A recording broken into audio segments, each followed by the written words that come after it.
पूर्व कक्षा में हमने समावेशी शिक्षा की समस्याएं एवं समाधान के बारे में अध्ययन किया।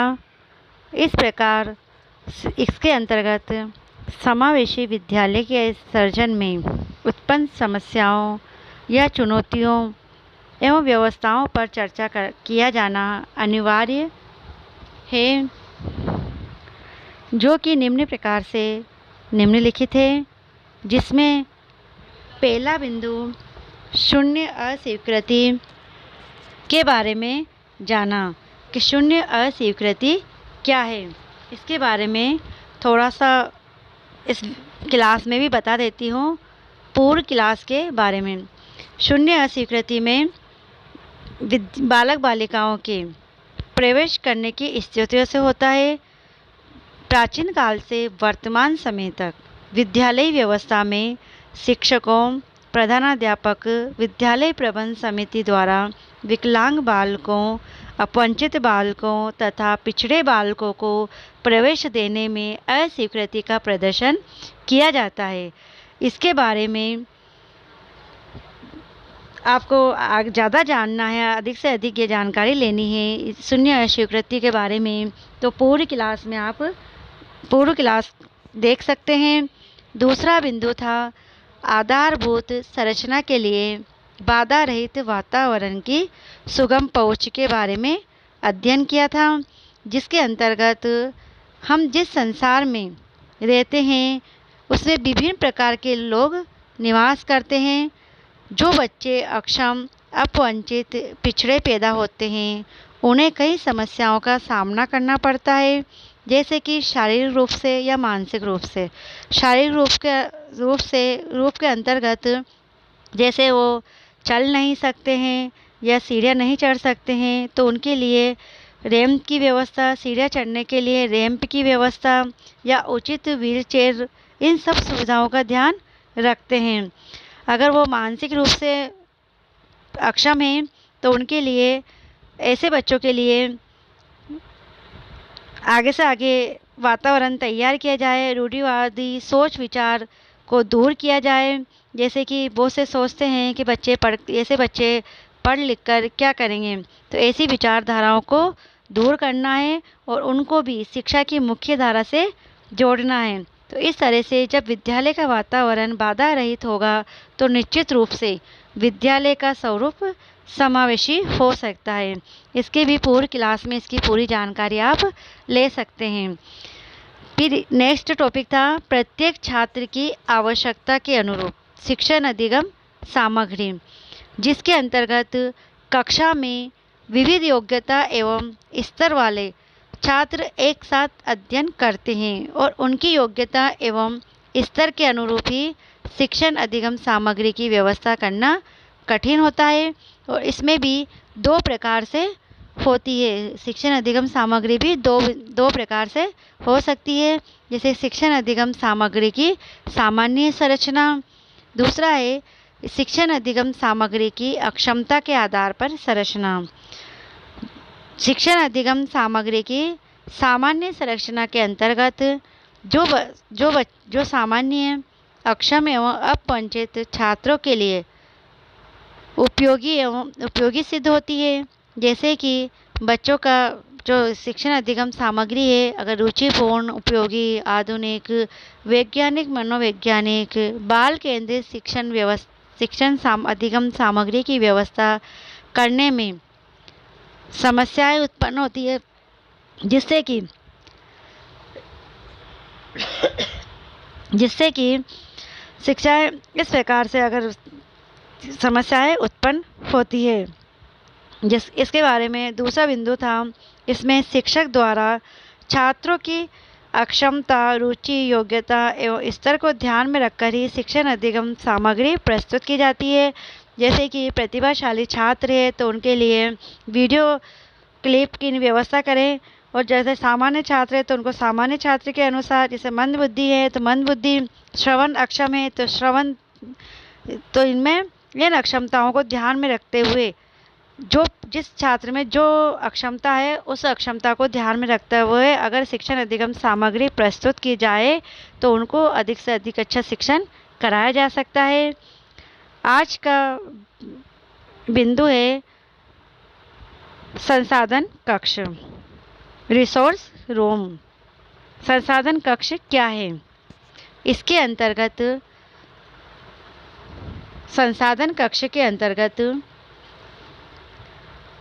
जिसमें समावेशी विद्यालयों में प्राय संसाधन कक्षों की उपलब्धता होती है, क्योंकि इसमें सभी प्रकार के छात्र अध्ययन करते हैं जो कि मानसिक रूप से या विकलांग रूप से किसी भी प्रकार से अक्षम छात्र होते हैं।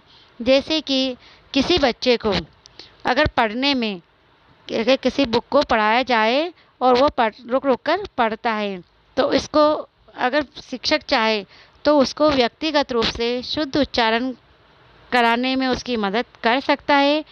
तो उसे उच्चारण एवं पठन की वीडियो क्लिप करके स्वयं उसको दिखाएं और उसको ये विश्वास दिलाएं कि तुम सामान्य छात्रों से अच्छा पठन कर सकते हो, तो तुम अच्छा पढ़ते हो। तुम उसके आत्मविश्वास की जो अभाव होता है, अगर उसको अभाव को दूर किया जा सकता है तो वो भी सामान्य छात्र की तरह ही बुक पढ़ने लग जाता है। यही संसाधन कक्ष है। इसके बारे में आज विस्तार से अध्ययन करेंगे। संसाधन कक्ष के माध्यम से उन छात्रों को विशेष सुविधाएं प्रदान की जाती है जो कि अक्षम हैं तथा विद्यालयी व्यवस्था में अनुकूलित नहीं हो पाते। जैसे एक छात्र ऐसा है जो कि शुद्ध उच्चारण नहीं कर पाता क्योंकि उसमें आत्मविश्वास का अभाव है। उसमें शुद्ध उच्चारण नहीं कर पाता है क्योंकि उसमें आत्मविश्वास का अभाव है। वह छात्रों एवं शिक्षकों के समक्ष किताब रुक रुक कर पढ़ता है। वो डरता है कि मैं कहीं गलत ना पढ़ दूं, तो इस वजह से वो रुक रुक कर किताब पढ़ता है। संसाधन कक्ष में ले जाकर शिक्षक उसको व्यक्तिगत रूप से शुद्ध उच्चारण करना सिखाता है तथा उसके उच्चारण एवं पठन की वीडियो क्लिप करके उसको स्वयं दिखाता है तथा बताता है कि वह सामान्य छात्रों से भी अच्छा पठन कर सकता है। उसके आत्मविश्वास में दिलाता है उसको कि आप सामान्य छात्रों से भी अच्छा पढ़ सकते हो। तो उसमें आत्मविश्वास की बढ़ोतरी होती है। वो धीरे धीरे वह छात्र सामान्य छात्रों की भांति पठन करना सीख जाता है। इस प्रकार यह सिद्ध होता है कि संसाधन कक्ष एक ऐसी पृथक कक्ष व्यवस्था होती है जिसमें एक शिक्षक उन छात्रों की शैक्षिक एवं अशैक्षिक समस्याओं का समाधान करता है। इस प्रकार जो भी उसको जिस प्रकार उसमें विविध छात्रों में विभिन्न प्रकार की अक्षमताएं होती है, उन अक्षमताओं को ज्ञात करके कि किस प्रकार के छात्र में किस प्रकार की अक्षमता है, तो उसके अनुसार अगर उसको संसाधन कक्ष में ले जाकर या संसाधन प्राप्त कराकर उसकी अक्षमताओं को दूर किया जा सकता है। चाहे वो शैक्षिक हो या अशैक्षिक समस्याओं का समाधान कर सकते हैं, जो कि विद्यालयी व्यवस्था के प्रति अनुकूलन एवं समायोजन में बाधा उत्पन्न करती है। जो विद्यालयी व्यवस्था है, समावेशी विद्यालयी व्यवस्था के प्रति जो भी अनुकूलन एवं समायोजन में उसको बाधा उत्पन्न करती है। इस प्रकार संसाधन कक्ष समावेशी विद्यालय के लिए एक आवश्यक एवं उपयोगी व्यवस्था मानी जाती है, क्योंकि इसके बिना शिक्षण कराना असंभव होता है। क्योंकि विविध प्रकार के बालक रहते हैं, छात्र छात्राओं में योग्यता और स्तर भी पृथक रहता है, तो उनके अनुसार उनकी अक्षमताओं को जानकर या ज्ञात करके उनके अनुसार संसाधनों से ही उनको शिक्षा प्राप्त कराई जा सकती है। इसके संसाधन कक्ष की प्रमुख विशेषताएं निम्नलिखित रूप में स्पष्ट की जा सकती है, जो निम्नलिखित है, जिसमें है पहला, संसाधन कक्ष का उपयोग उन छात्र छात्राओं के लिए किया जाता है जो कि सामान्य से पृथक है, वो किसी भी प्रकार से पृथक है।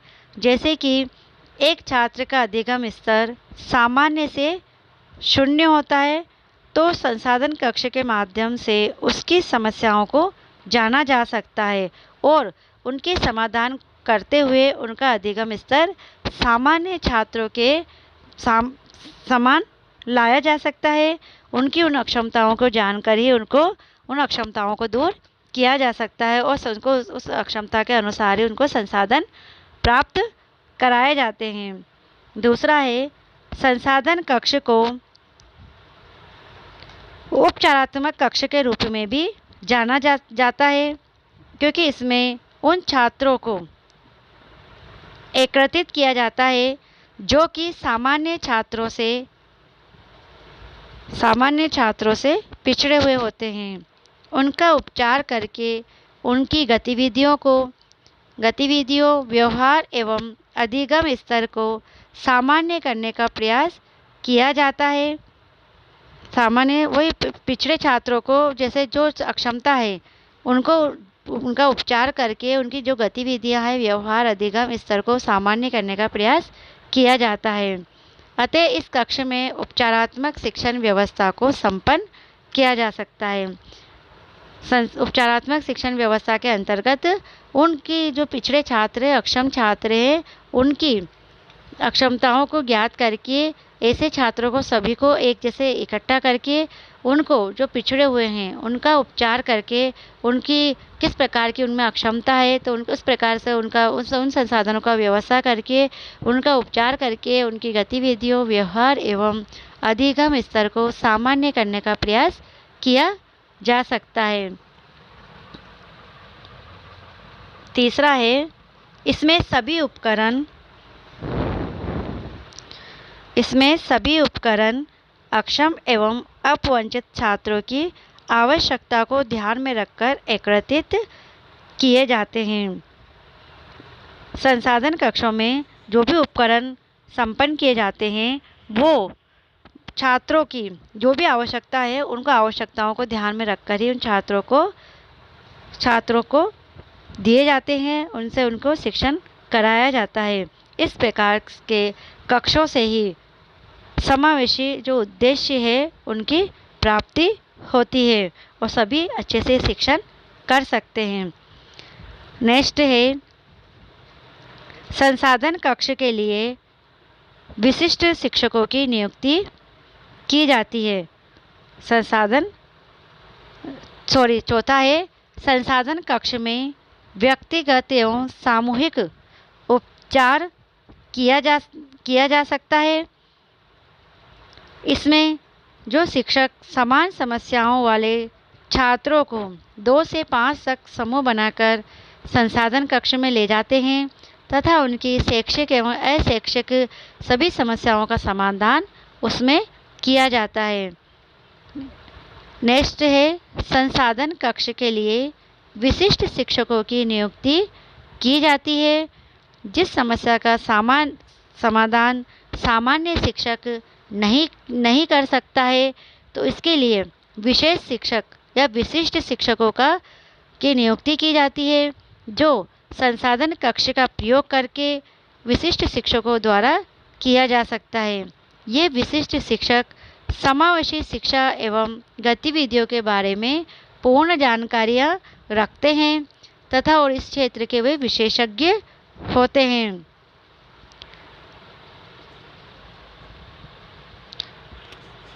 नेक्स्ट है, संसाधन कक्ष की साज सज्जा एवं उसमें विविध प्रकार के यंत्रों की व्यवस्था विशिष्ट शिक्षकों एवं समावेशी शिक्षा के विशेषज्ञों के सुझाव पर की जाती है और ये संपूर्ण विद्यालय के जो भी छात्र हैं उनकी आवश्यकताओं के अनुरूप ही संसाधन कक्ष निर्मित करने का सुझाव देते हैं जिससे सभी छात्रों की आवश्यकताओं की पूर्ति हो सके। संसाधन कक्ष का उपयोगी व्यक्तिगत अनुदेशन प्रणाली के लिए प्रमुख रूप से किया जाता है। जैसे कि जब कोई छात्र कक्षा में सभी छात्रों के साथ समायोजित और अनुकूलित नहीं हो पाता है तो उसकी समस्या का समाधान करके कि भाई ये किस प्रकार से इस कक्षा में समायोजित या नहीं हो पा रहा है, तो उस समस्या का समाधान करके ही उसको उस कक्षा के अनुरूप बनाया जाता है, समस्या का समाधान किया जाता है कि इसको किस प्रकार की समस्या है या ये क्यों समायोजित नहीं हो पा रहा है, तो उस समस्या का समाधान करके ही उसे अनुदेशन प्रदान किया जाता है।